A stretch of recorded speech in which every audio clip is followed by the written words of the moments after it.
Ask My Instructor 2.3.49. Part A. Is this statement true for all x not equal to 0? In MyMathLab, only a simple yes/no answer is required. And it is reasonable for a Calculus 1 student to guess a yes answer by reasoning that sine runs between -1 and +1, and that x is always between the negative of the absolute value of x and the absolute value of x. However, some students will want a valid reason of why the statement is true. For those students, I'm going to elaborate on Part A. The statement is true for all x not equal to 0. Proof. Since the sine function runs between -1 and +1, sine of 1 over x runs between -1 and +1. Next, on the next slide, I'm going to multiply this inequality by the absolute value of x. Multiplying the inequality by the absolute value of x gives this inequality. We will now consider two cases. Case 1. X is positive. If x is positive, then the absolute value of x equals x. And in the inequality above, we can replace the absolute value of x with x. Doing so gives us this inequality, which is the inequality we are seeking to show is true. So, if x is positive, the inequality is certainly true. Case 2. X is less than 0, meaning x is negative. If x is negative, then the absolute value of x is equal to the additive inverse of x. And in the inequality above, we can replace the absolute value of x with the additive inverse of x. And we will get this inequality. Next, we're not quite done. We're not at where we want to be. I want for that middle section, I don't want that negative to be there. So I'm going to multiply the entire inequality by -1. Now, before I do that, I need to recall this. When you multiply an inequality by a negative number, you need to change the direction of the inequality signs.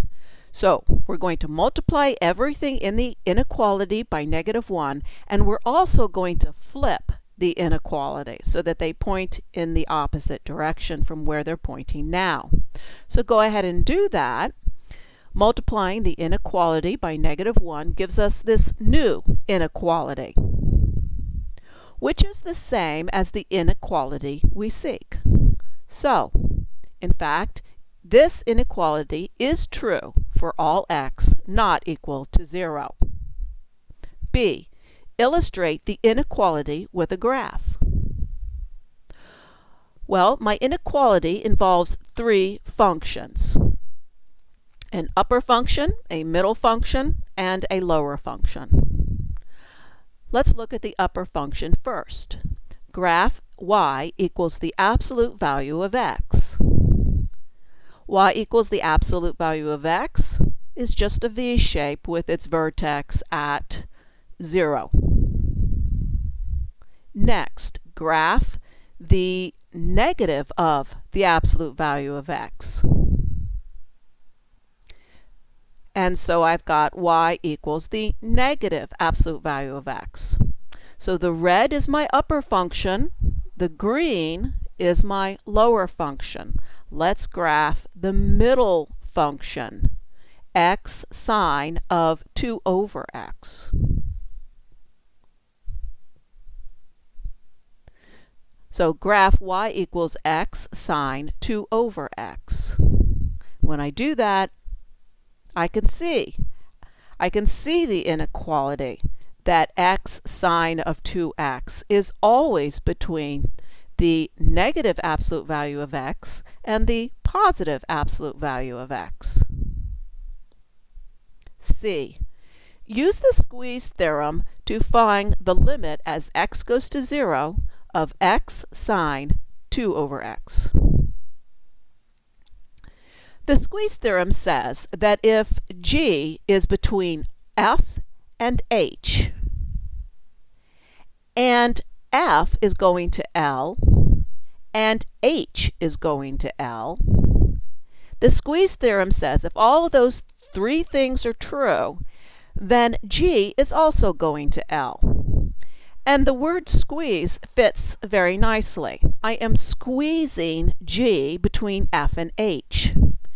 F is the lower bound is going to L, h, the upper bound, is going to L, and so g, the middle function, is squeezed between f and h, which are both going to L, and so it must be true that g is going to L as well.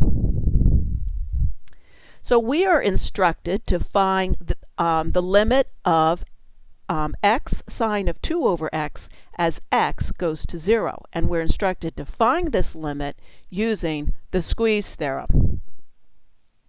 First, we find the squeeze. What are we going to squeeze our function between?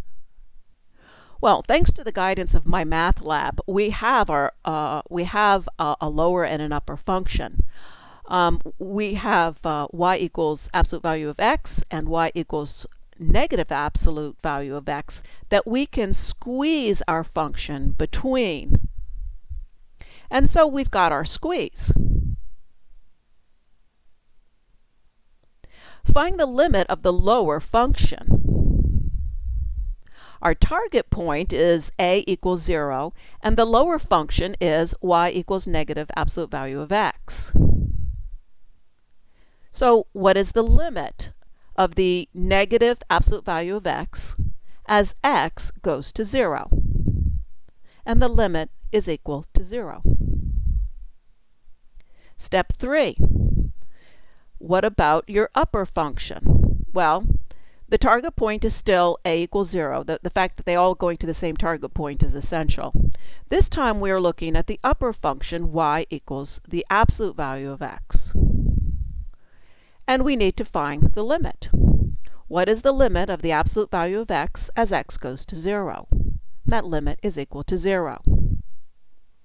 In summary, x sine 2 over x is squeezed between the negative absolute value of x and the positive absolute value of x. The bottom function is going to 0 as x goes to 0. The upper function is going to 0 as x goes to 0. And so by the squeeze theorem, the middle function must be going to 0 as x goes to 0. And so we have used the squeeze theorem to prove that the limit of x sine 2 over x as x goes to 0 is equal to 0. You take care and have a great day.